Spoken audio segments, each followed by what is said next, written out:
چیز سے خوف زدہ ہوتی ہے، ڈرتی ہے، وہ چیز ڈر اس کے گھر میں آ کر رہتا ہے۔ اور میرے رب کا فرمان ہے هو الذی ارسل رسولہ بالہدی ودین الحق لیظہرہ علی الدین کلہ، وہ اللہ ہے جس نے اپنے نبی کو حق کے ساتھ بھیجا ہے، حق کے ساتھ بھیجا ہے، دین حق کے ساتھ۔ کس لیے بھیجا؟ آگے کا جملہ وہی میں کہہ رہا ہوں، چیلنج پوری دنیا کو، لیظہرہ علی الدین کلہ، تاکہ پوری دنیا پر یہ دین غالب آ جائے۔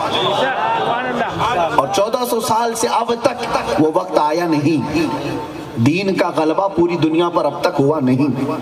1400 سال کی تاریخ میں بتا رہا ہوں، ہاں دین بہت پھیلا، اسلام بہت پھیلا، لیکن جس طرح پوری کائنات پر یہ غالب آنا ہے وہ ابھی وقت باقی ہے، وہ وقت باقی ہے۔ اور قرآن کا فرمان ہے وہ ہو کر رہے گا، قرآن کا فرمان ہے وہ ہو کر رہے گا، اور پوری دنیا سے یہ آواز گونجے گی جو ابھی یہ شروعات ہو چکی ہے۔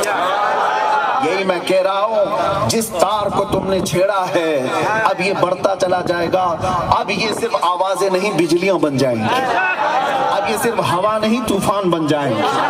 بارگاہ مصطفیٰ صلی اللہ تعالیٰ علیہ وسلم کو دنیا جب بھی ہلانا چاہتی ہے تو دنیا حضور کو پڑھنا شروع کرتی ہے۔ کون ہے وہ؟ محمد، ہو از دا محمد۔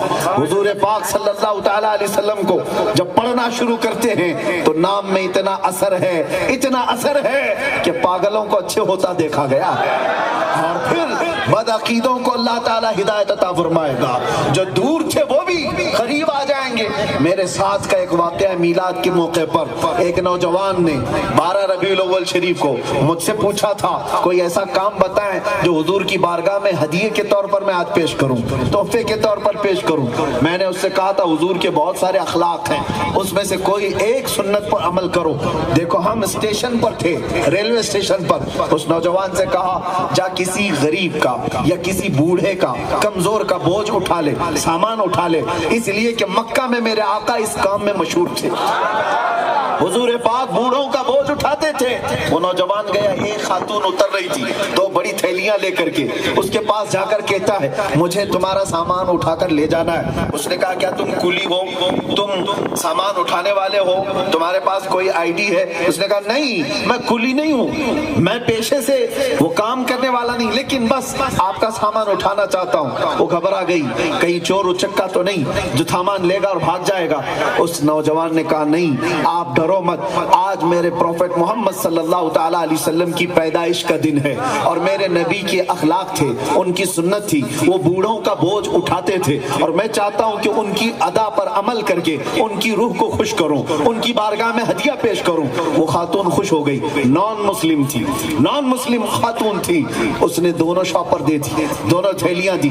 وہ نوجوان جہاں تک اس کو لے جانا تھا لے گیا، اس کے گھر تک پہنچایا یا جہاں تک پہنچایا اس نے مجھے یہ بات خود کہی، اس عورت نے نمبر لے لیے کانٹیکٹس، اس کے بعد چلی گئی۔ 6 مہینے گزرے، اس کے بعد وہ خاتون اس کو فون کر کے کہتی ہے تمہارے کسی عالم سے مجھے ملاقات کرا دو، تمہارے کسی بڑے عالم سے ملاقات کراؤ۔ اس نوجوان نے پوچھا وجہ کیا ہے، بتاؤ کس بات کے لیے تم ملنا چاہتی ہو؟ وہ کہتی ہے پچھلے 6 مہینے سے جب سے تجھ سے ملاقات کر کے آئی ہوں آج تک تیرے نبی کی بائیوگرافی ہی پڑھ رہی ہے۔